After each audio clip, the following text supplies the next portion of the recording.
कहथिन दशरथ सुनु यो सुमंत जी, खोली दियो सबटा खजनमा हो रामा।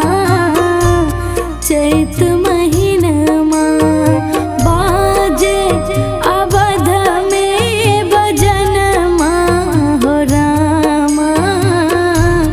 चैत महीनमा बाजे अवध में भजनमा हो रामा। चैत महीनमा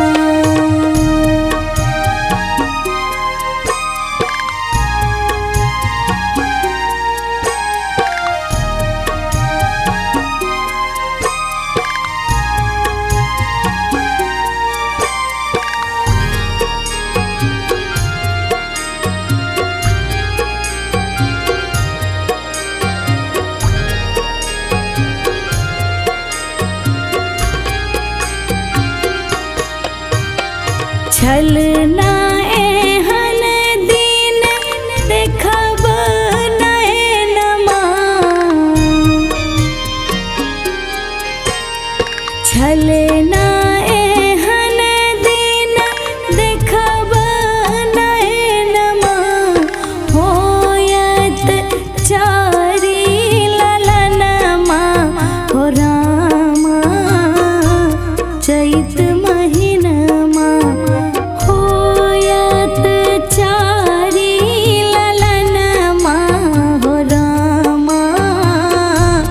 चैत महीनमा बाजे अवध में भजनमा हो रामा। चैत महीनमा